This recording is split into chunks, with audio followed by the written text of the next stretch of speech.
윤석열 정부가 국민연금 개혁안을 내놨습니다. 핵심 문제점은 무엇인가요? 지난 9월 4일 윤석열 정부는 국민연금 보험료율을 현행 소득의 9%에서 13%로 대폭 인상하고 소득 대체율을 40%에서 42%로 찔끔 인상하는 그런 연금 개혁안을 발표했습니다. 내야 하는 연금 보험료는 45%가량이나 인상하는데 받는 연금액은 5%만 올리자는 겁니다. 예를 들어서 이 소득이 평균 수준인 노동자를 생각을 해보죠. 이 노동자는 이 월급 286만 원에서 현재 매월 25만 7,400원을 국민연금 보험료로 냅니다. 그런데 이번 개혁이 통과되면 월 보험료가 37만 1,800원으로 11만 4,400원이나 늘어나게 됩니다. 이 중 절반을 사측이 부담하긴 하지만 그렇다고 해도 매달 월급에서 5만 7,200원이 더 나가게 되는 겁니다. 자영업자라면 이 11만 4천 원을 고스란히 혼자 부담해야 하는 것이고요. 최근 생계난이 심화돼서 노동자 서민의 삶이 매우 팍팍해졌는데 앞으로 매달 보험료를 10만 원 넘게 더 내는 것은 대부분의 사람들에게 꽤 큰 부담입니다. 반면 정부는 이 국민연금 수령액은 소득 대체율을 40%에서 42%로 고작 5%만 올리겠다고 합니다. 통계청이 발표한 2022년 연금 통계 결과 이 보고서를 보면 65세 이상 노인 중 국민연금을 받는 사람은 절반이 채 안 됐고 평균 수령액은 41만 3천 원에 그쳤습니다.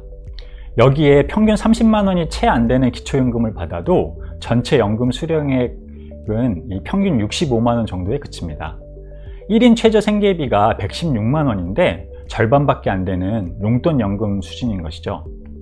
여기에 국민연금 이 수령액을 5% 정도 높여도 고작 2, 3만 원 정도 더 받는 것입니다. 그나마 상당수 노인은 평균도 안 되는 국민연금을 받고 있고 노인의 10%가량은 공적연금을 한 푼도 못 받습니다. 이 때문에 한국의 노인 빈곤율은 38.1%로 OECD 국가 중 가장 높습니다. OECD 국가 평균 노인 빈곤율의 3배 가까이 되는 것이죠. 이처럼 연금만으로는 생활할 수 없으니 상당수 노인은 65세 이후에도 일을 해야 하는 게 현실입니다. 윤석열 정부의 계획은 연금으로만 생활할 수 있는 여건은 전혀 만들어주지 못하면서 당장 국민연금 보험료를 대폭 올리겠다는 방안이니 명백히 계약인 것입니다. 정부는 더 많이 내는 연금 계약 외에도 국민연금 자동 안정화 장치라는 것을 도입하고 보험료율을 세대별로 차등 인상하겠다고도 하는데요. 네, 우선 자동 안정화 장치에 대해서 좀 살펴보면 이 자동 안정화 장치는 인구 구조나 경제 여건의 변화, 그리고 국민연금 기금 수익률 등에 따라 보험료와 소득 대체율, 연금 지급 시기 등을 자동으로 조정하는 제도입니다. 서구 여러 나라들이 이미 연금 개혁의 일환으로 시행 중인 이 연금 삭감 방안입니다. 이 공적연금 강화 국민행동, 앞으로 연금행동이라고 줄여서 부를게요. 이 연금행동이 이 다른 나라 사례들을 분석한 보고서는 이렇게 결론을 짓습니다.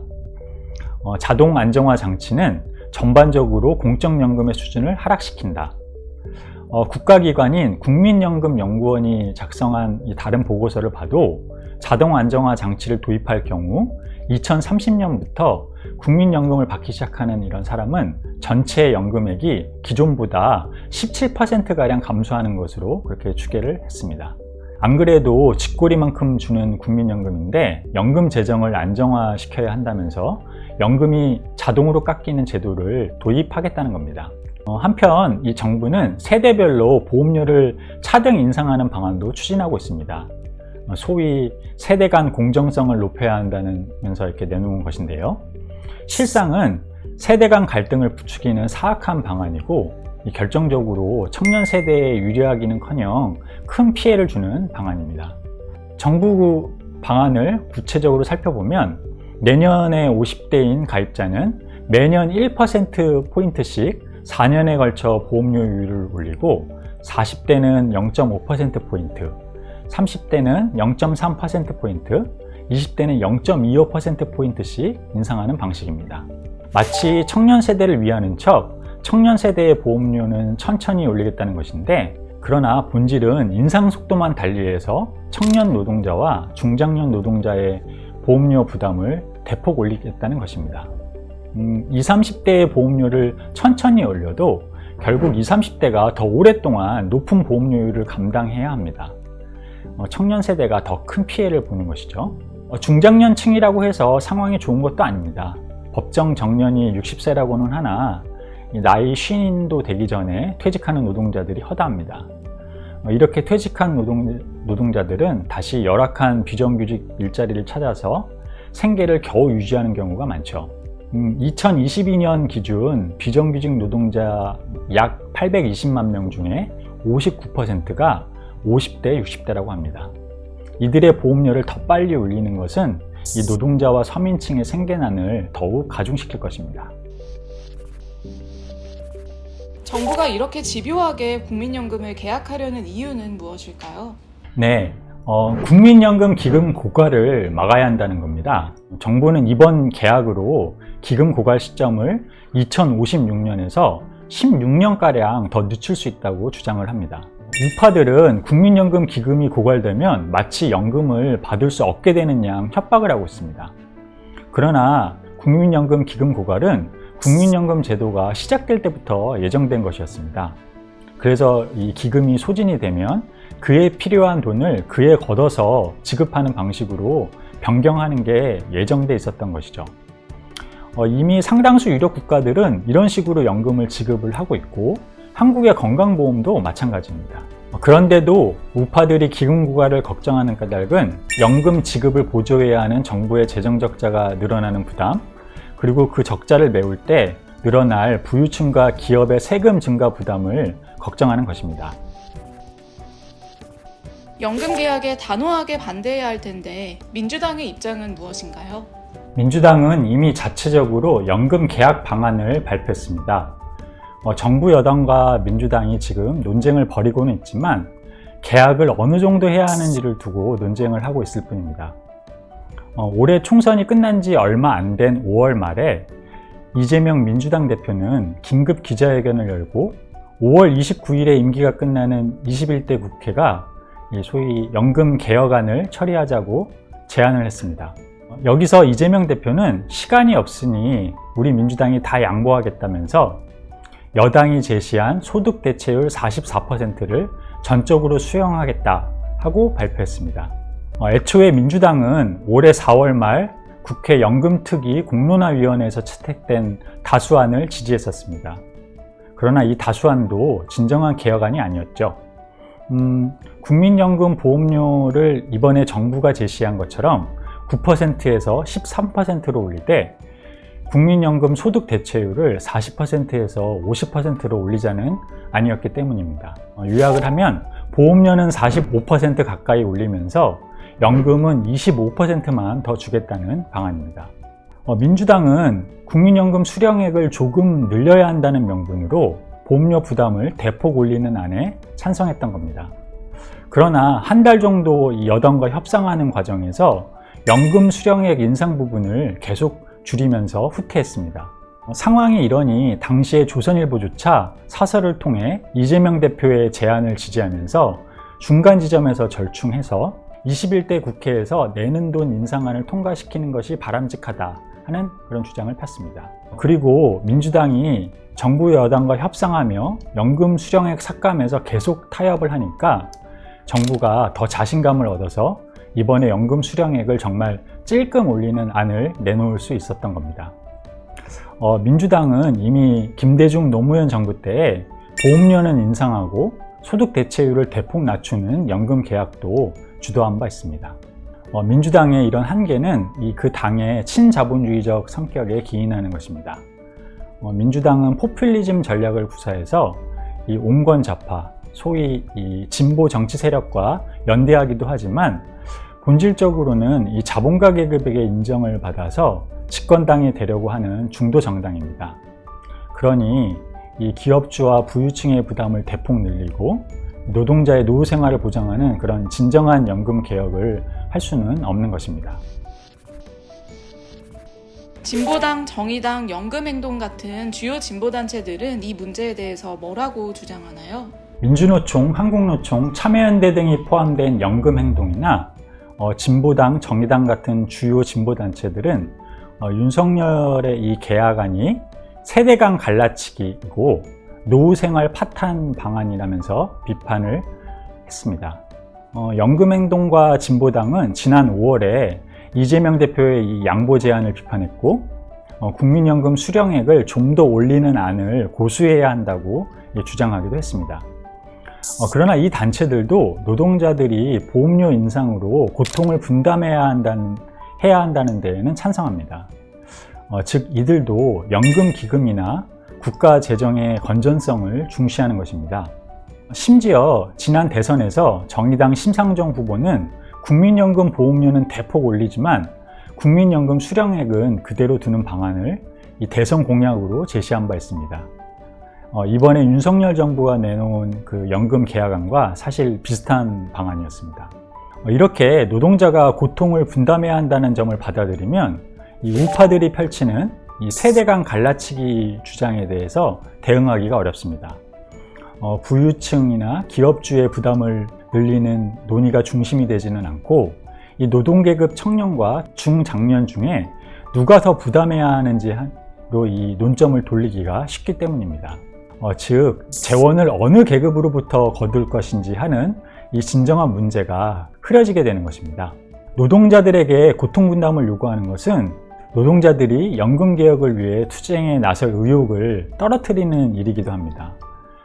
이미 생계난에 시달리는 노동자가 상당수인데 자기 보험료를 부담을 대폭 올리라고 이 투쟁에 나설 노동자는 없을 것이기 때문이죠. 또 앞서 말한 진보단체들은 연금 개혁을 위한 의회 협상을 중시하지 아래로부터의 투쟁을 키우는 일은 부차적인 것으로 방치하고 있습니다. 이런 식으로는 진정한 연금 개혁이 불가능합니다. 경제가 원체 지지부진해서 자본가들이 양보하지 않으려 하기 때문입니다. 또 민주당이 정부 여당과의 타협에 나서 더한 층의 개혁안을 수용하는 것을 막을 힘도 없게 됩니다. 그리고 이것이 실제 올해 5월에 일어난 일입니다. 보험료 인상은 불가피하고 연금 기금이 고갈되는 건 막아야 한다는데 다들 어느 정도는 동의하는 것 같은데요. 이에 대해 어떻게 생각하시나요? 네, 앞서도 말씀드렸듯이 국민연금 기금이 고갈된다고 해서 연금 지급이 중단돼야 하는 것은 아닙니다. 국민연금은 보험료를 낸 사람한테만 주는 방식으로 설계됐기 때문에 처음에는 기금이 쌓이다가 받는 사람이 늘어나면 기금이 소진될 수밖에 없습니다. 이처럼 보험료를 내는 사람한테만 준다는 점에서 국민연금은 애초부터 시장주의라는 문제점이 포함되어 있었습니다. 아무튼 서구 여러 나라들은 이미 기금이 없어도 노령연금을 지급하고 있고 한국의 건강보험도 기금 없이 운영 중입니다. 따라서 연금 기금 고갈은 노동계급에게 중요한 문제가 아닙니다. 국민연금 제도의 열악한 상황을 살펴보려면 GDP 대비 연금 지급액을 보는 게 더 낫습니다. 우리나라 노인 빈곤율이 OECD 국가 중 최악이라고 이미 말씀드렸는데요. 이는 한국의 GDP 대비 공적연금, 그러니까 국민연금, 기초연금, 공무원연금 등 이런 공적연금 지출 규모가 OECD 국가 중 가장 낮기 때문입니다. 2020년 기준 3.7%밖에 안 됩니다. 이미 유럽 국가들은 연금 지급에 이 GDP의 10% 이상 쓰고 있습니다. 윤석열 정부와 우파들은 2055년 즈음에 국민연금 기금이 소진된다면서 호들갑을 떨고 있는데요. 그해 한국의 이 전체 연금 지출은 GDP의 7%가량에 불과할 것으로 추계됩니다. 2055년에 이 한국 노인 인구 비중이 50%에 육박할 것으로 예상된다는 점을 고려하면 오히려 한국의 연금 지출 규모는 매우 적은 것입니다.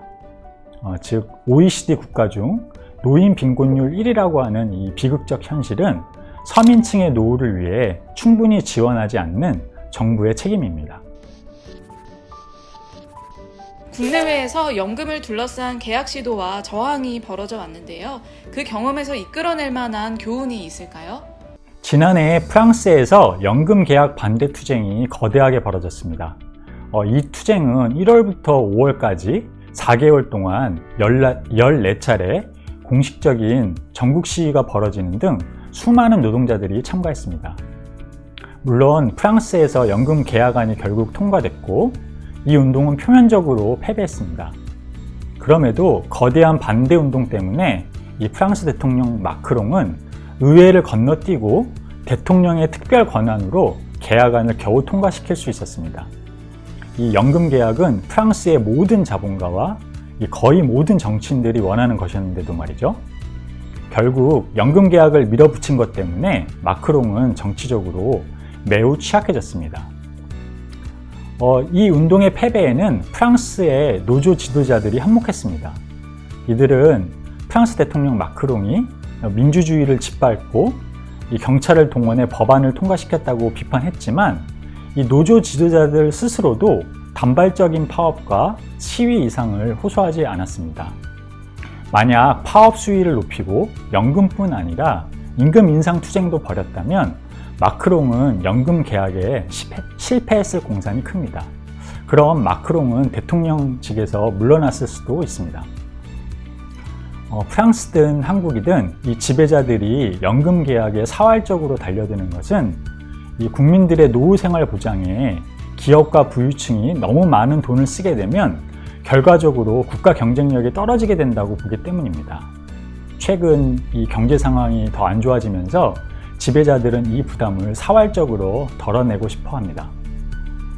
따라서 연금 계약을 막고 진정으로 노후 생활 보장을 위한 연금 개혁을 달성하려면 지배자들을 위협하는 거대한 투쟁이 벌어지지 않고서는 불가능합니다.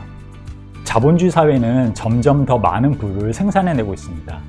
노동자를 비롯한 서민층은 젊은 시절에 이 사회의 부를 만드는 데 기여합니다. 이들은 늙어서 평안한 삶을 보낼 권리가 있습니다. 이를 위한 재원은 이 사회의 부를 독차지해온 부유층과 기업주들이 내도록 만들어야 합니다. 그러나 제가 앞서 지적했듯이 한국의 주요 노동조합들 그리고 진보당, 정의당 같은 주요 진보단체들도 노동자들이 부담을 더 져야 한다는 데에는 동의하고 있습니다. 이는 연금을 지급할 재원을 어느 계급이 책임져야 하는지 하는 이런 진정한 문제를 흐리게 만드는 일입니다. 또 이 노동자들이 생계난에 시달리고 있는데 연금 보험료를 매달 10만 원이나 더 내라고 하는 것은 이 노동자들이 연금 개혁을 위해 투쟁에 나설 의욕을 떨어뜨리는 일입니다. 기업과 부유층에게서 더 많은 세금과 보험료를 걷어서 노동자 서민의 안정적인 노후 생활을 보장하라고 요구해야 합니다. 그래야 노동자들이 투쟁에 나설 자신감도 키울 수 있습니다.